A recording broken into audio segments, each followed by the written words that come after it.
Welcome to the First Time Facilitator podcast. Whether you're a first-time facilitator or a seasoned pro, listen in for tips and tricks to make a bigger impact at the next workshop you deliver. And now, your host. Her pet hate is when airplane passengers get up before the seatbelt sign is switched off. Leanne Hughes. Hello everyone and welcome to the show. In today's episode, I interview my colleague, Sean Lavin. Now, this is the first time I have interviewed a colleague, and the reason I brought him onto the show is because he's always up for a good chat. But not only that, we recently completed accreditation in a tool called the Team Management Profile, or TMP for short, and we co-facilitated a workshop for a team of about 25 people. I guess I really wanted to reflect on this with Sean while the experience was fresh in both of our minds. Now, back in episode 16, I interviewed Adam Musto about another profiling tool called the Gallup Strengths Finder. And some of you listeners reached out and asked me to continue profiling tools like this on the show. Now, you may be tuning in and thinking, oh, Leanne, but I don't work in HR. And that's okay. If you work in any kind of team environment, this tool, the TMP, is really useful. Even in our accreditation workshop, there were people getting accredited from a variety of sectors, including agriculture, local council, and health research. Hello to Micah, if you're listening.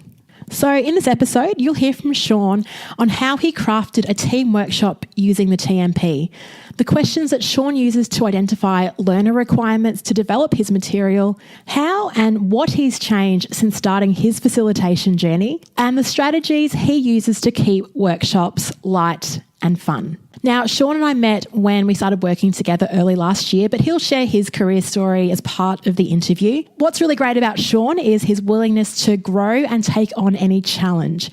He's genuinely interested in other people, plus he seems to know an awful lot about an infinite number of topics. His favourite workshop theme is around networking and giving people the permission to speak to each other. Now, I'm interviewing a colleague, and so I thought I'd also give a shout out to some colleagues who I finally met up with in Balikpapan, Indonesia last week. A big g'day to Darwis and Rizki who are listening into the show, and Aditya, I'm sorry I missed you, mate. Now, these guys are our technical trainers and they listen in as they appreciate the facilitation tips, but more so to become more familiar with the Australian accent. Now, don't forget, you can find show notes and a full transcript of the episode at firsttimefacilitator.com/episode 24. And while you're on the site, you can also sign up to the monthly newsletter called The Flip Chart. Okay, now on to the show. Welcome to the First Time Facilitator podcast. My colleague and friend, Sean Lavin. Thanks, Leanne. Really nice to be here. Thanks for inviting me. It's great to have you on the show. Now, Sean, tell us a bit about yourself. You've got a really interesting career history, and I'd love to hear how you came to the world of finding facilitation and presenting in public. Yeah, cool. I guess it was more of an organic sort of process. So at high school, I did a little bit of public speaking, more forced into it because my brother did a lot of it, and I think the expectation was kind of set. But I always found it quite easy. It didn't really stress me out, and I saw a lot of other people who, I guess found it really they would get very nervous. So I sort of did a little bit of that, and then I finished school and I went to uni and I did hotel and tourism management. So I got into the hotel industry. So my job was all about service and about going up and approaching strangers and saying hello to them and welcoming them into the hotel and trying to make their stay as great as possible. So I sort of just worked on that, I guess. It sort of became very natural that I was very confident in front of strangers and people. So always been very social. And then I sort of left that career to go into mining for a bit of a sea change. Yeah, so what was the reason sort of behind that? Honestly, I just looked at my boss and what he was doing. I looked at his boss, and it just wasn't what I wanted to do. I really enjoyed the sort of social aspect of working in the hotel industry, but I guess the sort of shift work, changing shifts at the last minute. We were always sort of short-staffed and running around like crazy, and sounds a bit like mining though. I guess so.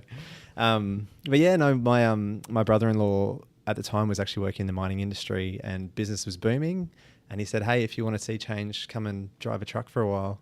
And so I thought, great, perfect opportunity to to get on an even time roster, and I could go back to uni and study something I was really keen on doing, which was the people side of things. So I went back, studied, did my master's in management in HR, and the rest is kind of history. So I was driving a truck around in circles for about 6 years, studying on the side, and then was fortunate enough to transition into the graduate program in the HR space within the same business. And so that brought me down to Brisbane, down to the city about 18 months ago.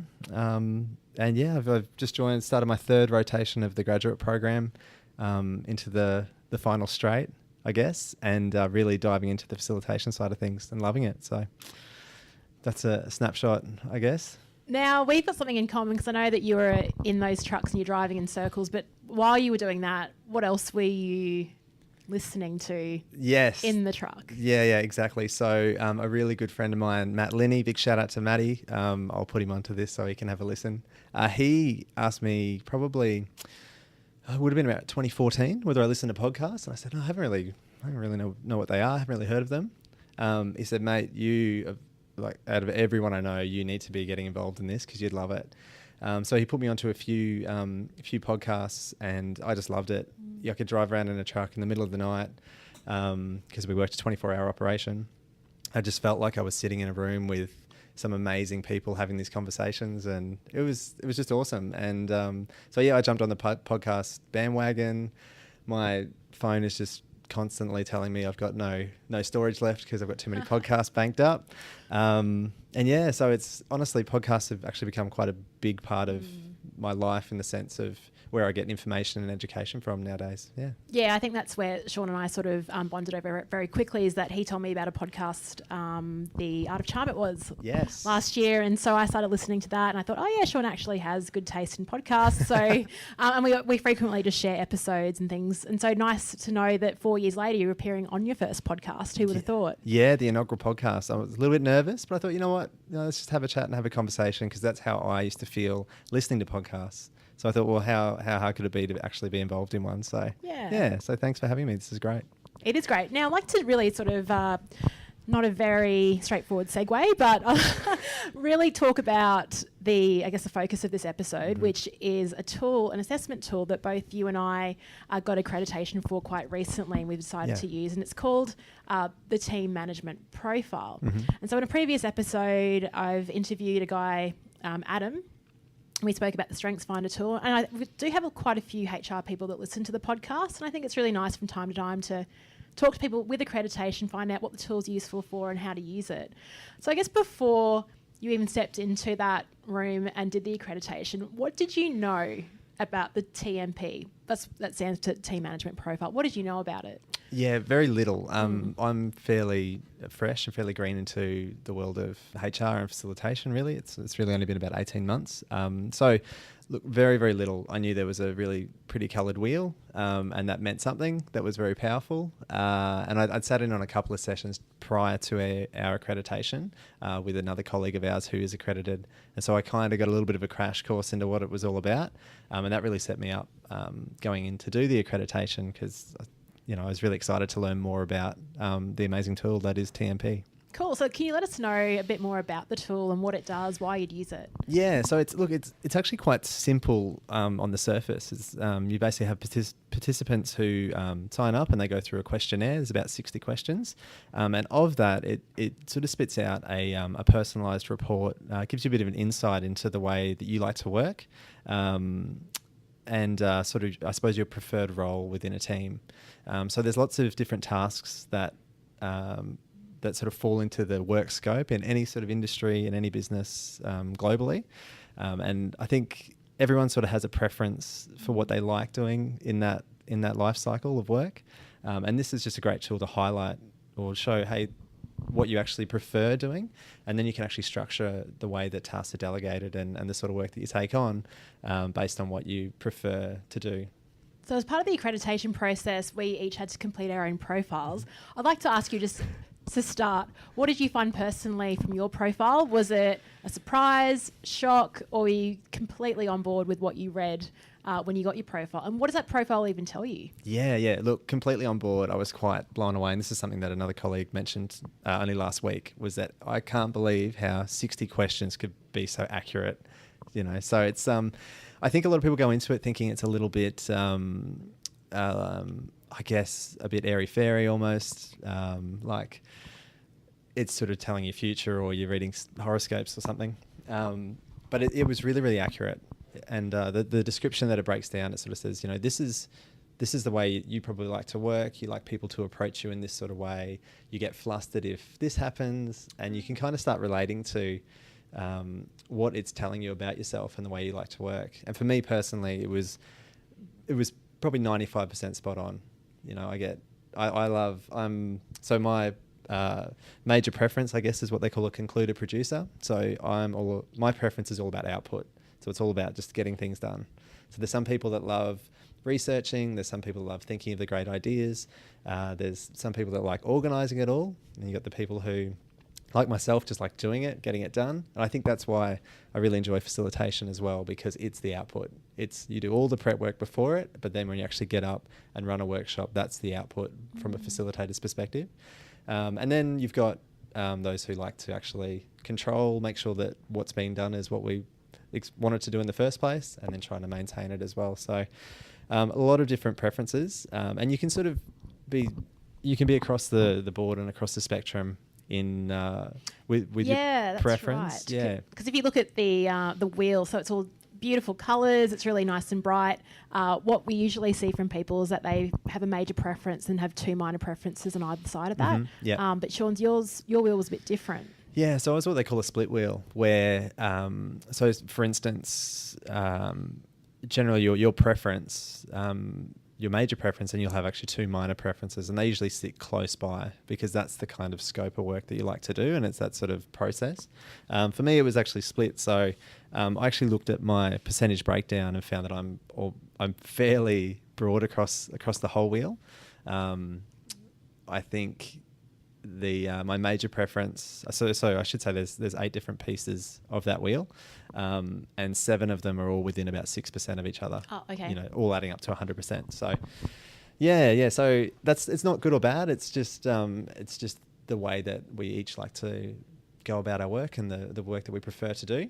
Mm-hmm. And I like to think that it's, for me personally, that I can kind of touch into lots of different aspects of, say, a work cycle and be, comfortable enough doing it. And as unlike your unbalanced friend that you're looking at right now. yeah, staring down at you, Leanne. There's some people that might get 0% or 1% in some areas. And so, for instance, if that's if you are quite low in, say, the reporter advisor piece, which is all about gathering information, you probably don't like going and researching and trying to find information out, or doing market research, or doing, say, cost analysis, that sort of work. It doesn't mean you can't do it. It doesn't mean that you can't learn to do it. It just means that for right now, that's not your preference. And so then your preference would lie in another aspect of that work. Yeah, sure. So great task to delegate. I agree. I don't think I was very high in reporter advisor either. So when you received your profile, have you actually looked at any of the action items, or what kind of value has it given you to know that, okay, this is what I am? What does that mean for you now, seeing that profile? Yeah, it's actually quite funny. So in the team that I'm in currently, we've got quite a few people that have a different preference, and you can kind of see the work that they do, or the sort of ideas that they have, and where that fits in. I'll share the story that we had. So we had yourself, Leanne, who thought of this great idea. You then passed it on to someone who loves organising, and she put everything in place and got everything lined up. And then she gave me the PowerPoint presentation to do, the final sort of pieces to sort that output. So we actually, without realising it, and before doing accreditation, we were actually delegating tasks in line with our preference, which was quite cool, quite eye-opening. I'd love to keep that going. That was, and we delivered a really great product. Yeah, exactly, yeah. Really popular. Now, in terms of teams, how can a tool like this help a team? So you might have a support team, like a finance team that comes to you. Again, talking to the HR practitioners or anyone in a business that's been asked to run a team building session. I think we often get asked to do that. We've got 2 hours. We've got to come up with something. I guess a TMP is a really great tool to do that with. How does it help teams? Yeah, I think it really helps, especially a manager of a team or say the more senior people in the team, to understand what the preferences are for the people that make up that team.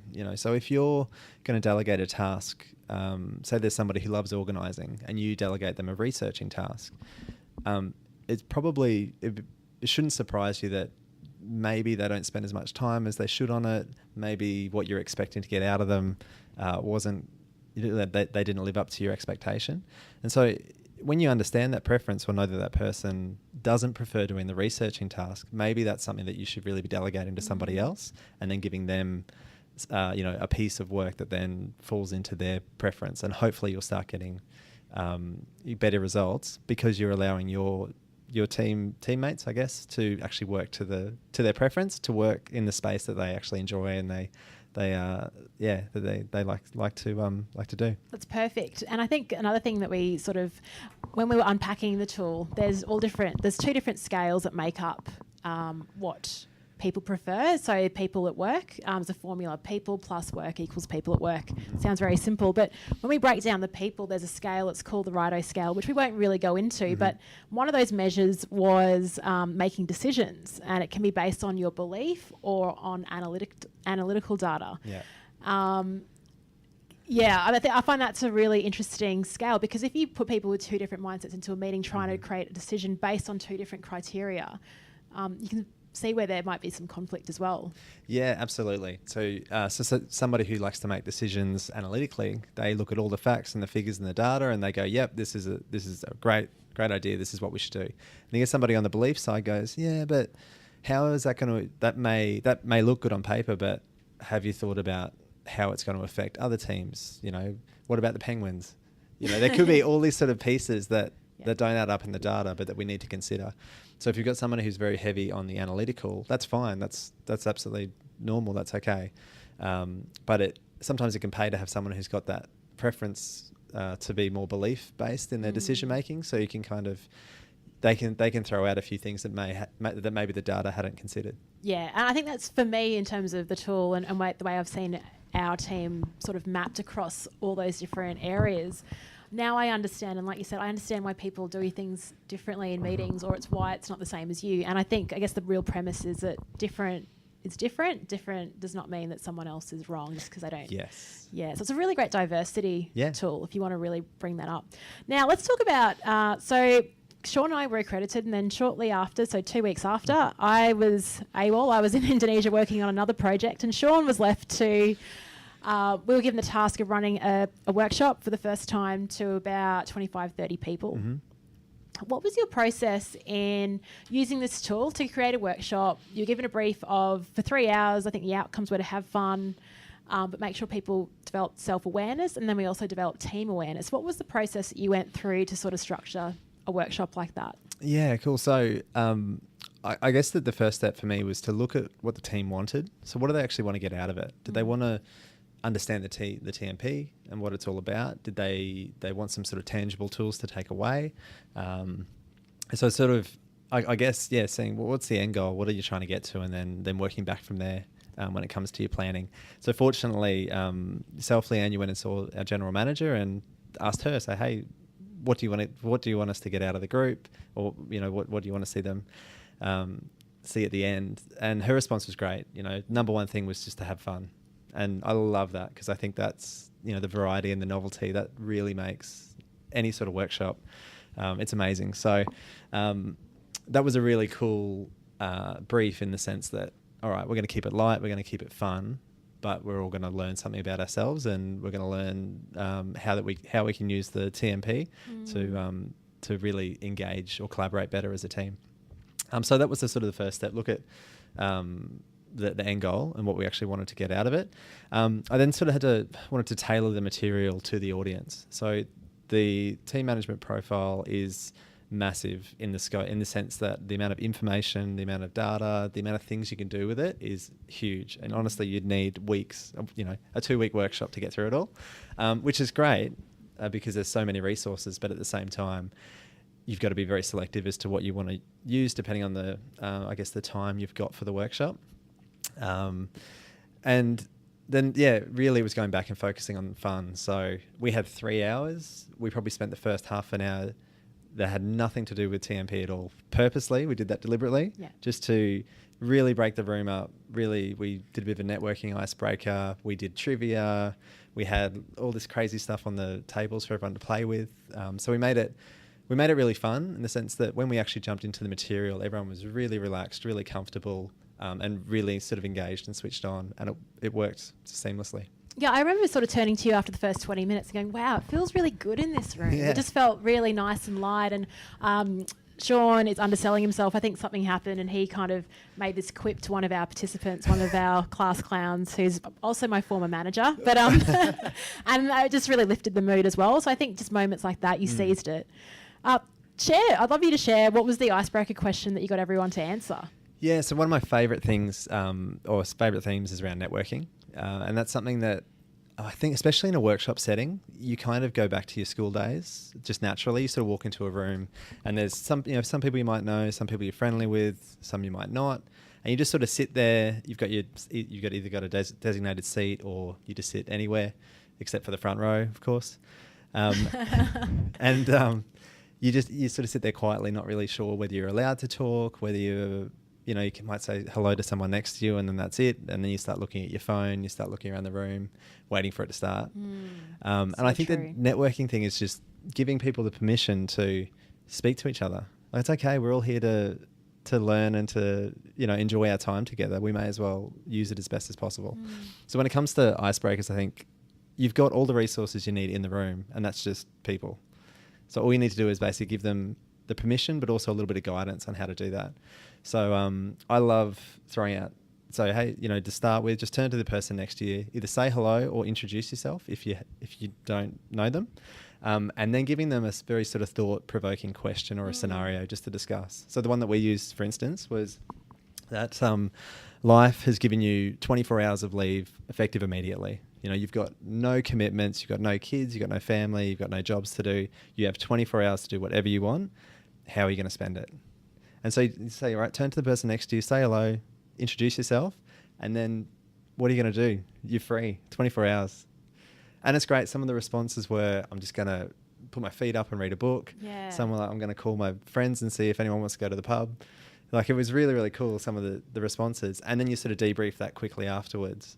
And you find some really interesting things out about each other, about how they would spend 24 hours with no commitments. It was a really great question. That's why I wanted you to sort of explain it on the podcast, because I think if you are struggling for like another icebreaker or something that's really easy, like you said, you don't need any materials at all. You could use this sort of halfway through as an energizer as well. But everyone sort of lights up and thinks, wow, what an opportunity. I mean, how often would we ever get 24 hours free for ourselves? Yeah. It never happens, Yeah. And it was great because it's one of those questions where you think, oh, yeah. And you go, actually, I don't really know what I do. And then you start thinking a bit more, okay, well, if I'm completely free and I have no kids and I have no work, wow, I don't know. Because it's such a strange thing for us to have. Very rarely, in the modern sort of world and corporate society, that we actually do get 24 hours where there is no obligation. What a dream. Yeah. So that's just one simple sort of thought-provoking question. And they're the sort of ones I like to use because they're really simple. You need no resources. And you can have a bit of fun with it. Yeah, it was gold. It was gold. So in the last sort of 12 months, you have really started developing your skills as a facilitator. You've been travelling around Australia, visiting small towns, some mine sites, also different levels within the office that we're in. Yeah. What have you sort of developed or noticed about the important skills that a facilitator needs, both personally and also what you sort of model from others? And where do you want to sort of grow in that area? Yeah. Okay, cool. So I think one of the best things that a facilitator can do, and I think any facilitator will tell you this, is you've got to have an open mind. And you've got to be able to approach everything with curiosity. So you can't really go into a session or a workshop with this set agenda that at 9:50 we're going to talk about this, at 9:55 we're going to have a break. It just doesn't work, and you'll kill a room by doing it that way. So I think you've got to be really open, really try and engage everybody, try and get everybody interacting, because the real gold really lies in the conversations that they have. When you sort of debrief at the end of a session, you sort of say, oh, tell me one thing you learnt today or one thing you're going to take away. Many times in my short career in doing this, it's been great just to talk with like-minded people or people that understand my job and the role and what I have to do and what I have to deal with. And just they suck a lot out of the conversation that they're having with each other, and the material and the sort of learnings goes with that. But I think as a facilitator, it's great to really focus on that interaction. At the end of the day, you got to make it fun. That's the best, because the best workshops or the best say seminars and things you go to are the ones that are fun and get you laughing, or thinking about something that's just completely silly, and that's the sort of stuff that you take away. So if you can blend a lot of fun and humor with serious content, the stuff that you're actually trying to get across to the audience, I think it makes for a really good session. Yeah, cool. So I guess before you really sort of are having a stab at facilitation, did you kind of see it as an exercise where it was a structured thing and you needed to really know your content and be all over the content? And have you kind of relaxed that now, or as a result, or? Yeah. I think I approached it more like I was a teacher, and that's not the way you should do it. I mean, it's natural because you're standing up there, everyone's looking at you, and you almost feel this obligation, like you have to give them education, or you have to give them tools or tricks or whatever it is that you're trying to get across to them. And it just doesn't work. It doesn't work at all, because as I mentioned before, I think the gold is in the conversation. Yeah. So as a facilitator, it's about, really trying to steer the ship as opposed to making sure it gets to its destination as fast as possible. So, I think, you can really kill a room by trying to teach people about it, unless that is what you're there for. If you're a lecturer, purely training and exactly. So that's the sort of difference between, I guess, training and facilitation. And there's nothing better than, as a facilitator, when you can sit back, say nothing for 10 minutes, because there's people just chewing out, some fantastic, or really, really working on a problem or an issue, and they're talking it out. Yeah. And that's so good. That's the best. It is. It's kind of like, I don't need, kind of like invisible, but the reason that they have such a stimulated conversation is because you've set the context, you've made it comfortable for them to do so. Yeah, exactly. So it's okay. This is a safe place. We can say whatever we want. We're gonna, we're gonna be respectful, obviously, and I think everyone is anyway. And you can just have real, genuine conversations. And I think that's the best. And the facilitator, really, that's the responsibility of the facilitator, to make sure that it's okay for people to drop their guard and have those conversations. 100% agree. Now, you did mention before that you've had a short career in facilitation. I'm just curious, has anything happened in a training session so far that you've learned a lot from, that didn't go to plan, that you can share your experience with our listeners so they may avoid things like that in their career? Yeah. So I was tasked a few months ago to roll out some training around teaching our supervisors on our mine sites to have, I suppose, more difficult conversations with people in their crew. At times we have some of those issues that pop up, which, it's not really, it doesn't really align to a supervisor's day-to-day job, but it is something that they have to deal with. So we put together a bit of a training package. It was a bit of a crash course for them, but it was just to give them a bit of a model and a bit of a guide to follow when they had to have these conversations. So one of the first sessions, I think, at no fault of anyone's, it was just everything was wrong. The timing was wrong. The environment was wrong. The way I tried to deliver the training was completely wrong for the room. In what way? I think I tried to make it more of a brainstorming type education piece to, basically, it was a group that I didn't realise at the time, but they were literally walking out of the training session and going on their days off. They were finished work. It was the last thing in their week. Poor timing, isn't it? It's the last thing they need before they go on a... Poor timing. The room was, it was a good sized room, but we had a couple of extra people, so it was sort of a bit crammed. It was only an hour session. I had 2 people walk in about just over half an hour late. It was just, everything was terrible. And I remember walking out of that going, I've got to change everything, because I felt it was on me as the facilitator or as the, the trainer in this sense, I guess, to make sure that the content is getting across to them. And I just felt like I totally failed. So I had a session that next night and I just changed it completely. I sat down, I didn't stand up, I didn't use a whiteboard. I pretty much threw the script out and I just we had a few slides and I just sat down and we literally had a discussion piece. So it turned into a conversation piece and not a training education piece. Yeah, and it was so much better. It was great. And I needed that terrible situation, that environment to realize that I wasn't rolling this out the way it needed to have been done to get the in 24 hours so what were you thinking in terms of your because how were you feeling? You would have been pretty bummed, I guess. Yeah. I was like, that was just awful. I'm like, oh. But I was there for a reason, and I think they were all the guys in the room were it just wasn't right timing, and it wasn't really anyone's fault, because I was on site, my time was very restricted. We only had small windows. And sites are a 24-hour operation. So you're literally pulling people away from their job, and they've got deadlines, they've got things happening, and they've got to then go away to talk to some clown from head office about how to have a difficult conversation. They're like, I don't have time for this, So it's a tough room, it's a tough crowd, and the way I went about it was completely wrong. But I didn't know that until I crashed and burned. Yeah. Well, it's often the best way, isn't it? Yeah. Unfortunately. And we can talk about it a lot and share these experiences with all our listeners as well. But sometimes you just have to go through the fire to come out. That's exactly what it was. It was baptism by fire. Yeah. But as I said, I was a bit bummed out. I was like, you know what? I just need to change it. Like, I need to make this. If I try and do that again, I'm going to get the same result. Yeah. So I did. I totally changed, and I sat at the back of the room, and I sort of had everyone facing the screen, and I was sitting behind them. So they look at the screen, but they actually had to turn around to then have a conversation or talk about certain dot points or pieces of the material. So it was good. So they couldn't stare at the screen the whole time, but they also weren't staring at me trying to educate them the whole time either. It was great. I was like, this is so much better. So it is interesting how the dynamics of the environment and the way that it's set up can have a huge impact. And I think I'd like to explore that in future episodes with any sort of feng shui experts or because I think massive. The second that you sort of stand up there, people are looking at you for that information. Whereas if you want to facilitate a conversation, and I think Bob Dick spoke about this in one of my previous conversations around where he actually positions what he does with the furniture, and it's good to explore what really works the best for different situations. And environment's huge. There's nothing better than, especially when you show up, you've been asked to travel to facilitate something, and you show up and you're like, this room is perfect, this is going to be so good.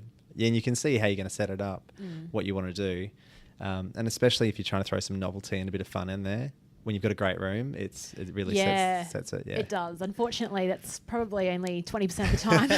But then again, you've got to work with what you've got. That's right. So that's right. Once again, it's up to you as a facilitator to do that, because your participants are walking in, and they're expecting you to give them something or educate them. So it's totally up to you how you go about it. If you've got a terrible environment, you've got to work with it. That's right. So you're on your journey in facilitation. Yes. What advice could you offer to someone beginning their journey?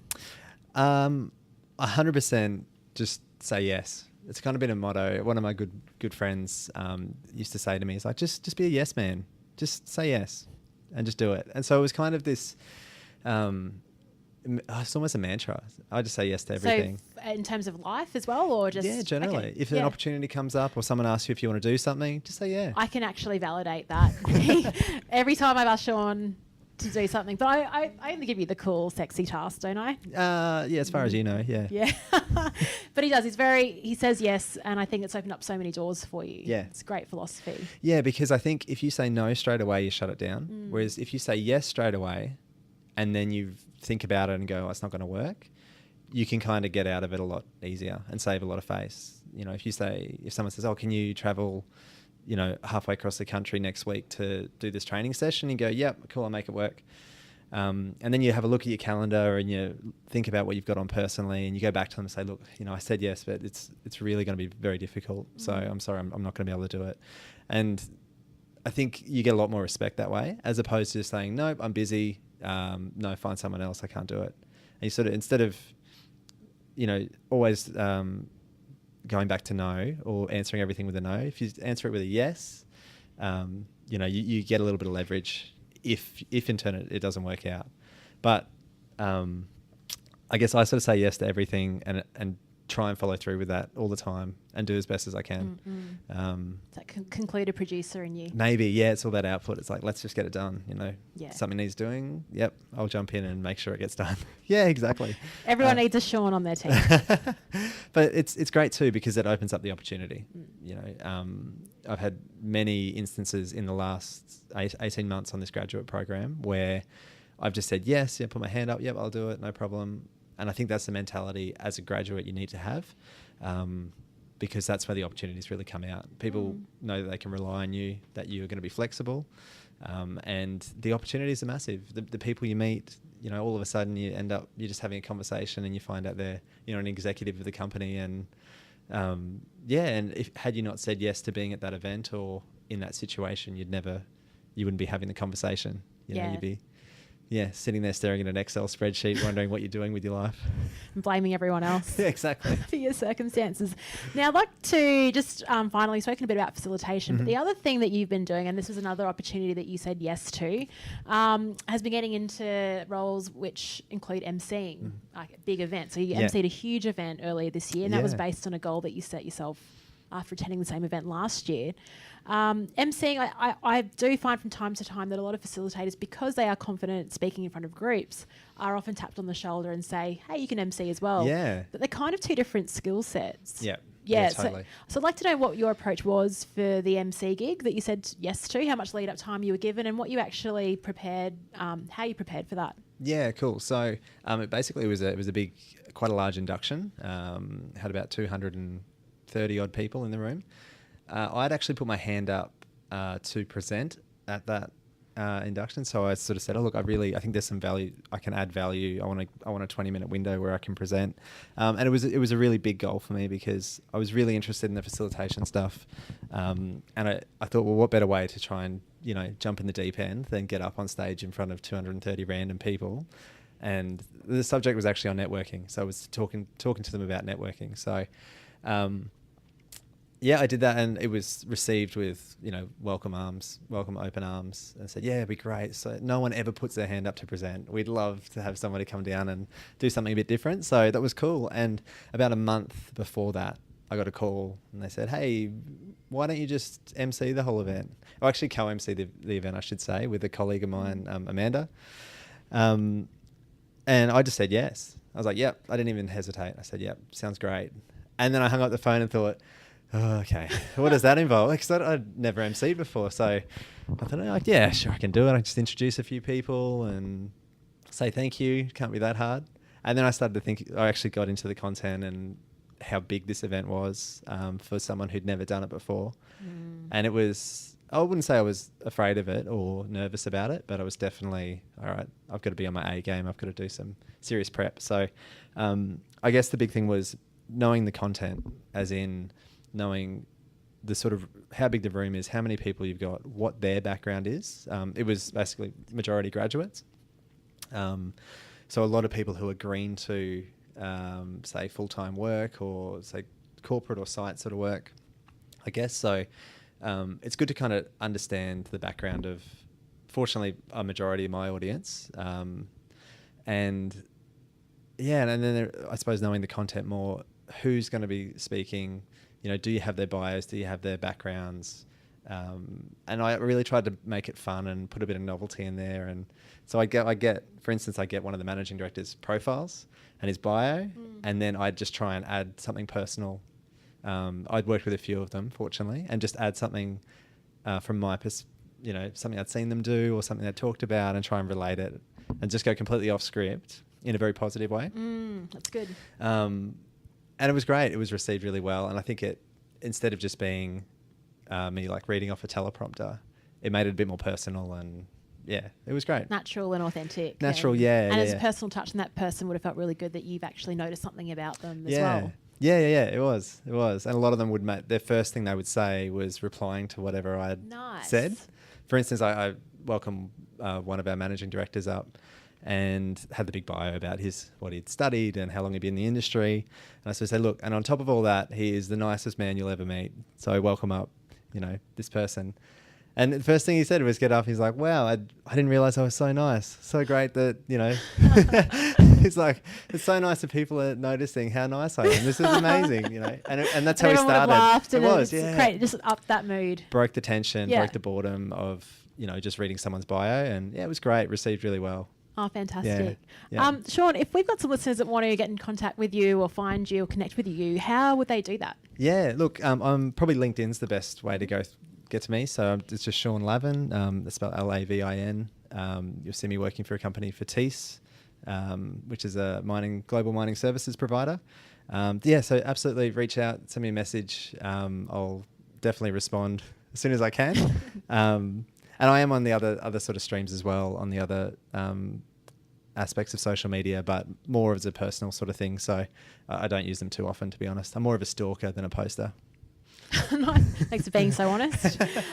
So we'll have a link to Sean's LinkedIn profile on the show notes for this episode, which I'll mention in the introduction, so you can find them there. Sean, it's been a pleasure to have you on the show. Thank you again for saying yes. When I asked Sean, again, his whole personal philosophy, I said, would you like to be on the podcast as someone that's an up-and-coming facilitator? Without hesitation, he agreed. So I think we've learned a lot about the profile, the stepping stones, and it's so recent for you becoming a facilitator. So it's really great hearing the detail around what you did, and a daunting experience has happened to you in the first sort of 6 months of doing it, but how that shaped you as well has been really positive. So thanks so much for your time and being on the show.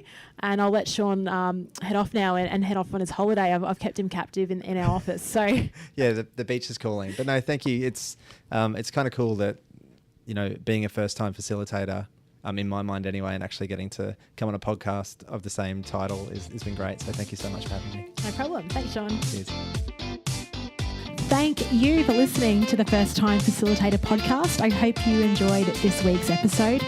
If you'd like to keep up to date with all the episodes, make it easy for yourself and hit that subscribe button in your favourite podcast player and leave a review in iTunes. Every bit helps. Thanks again, and speak to you all next Monday.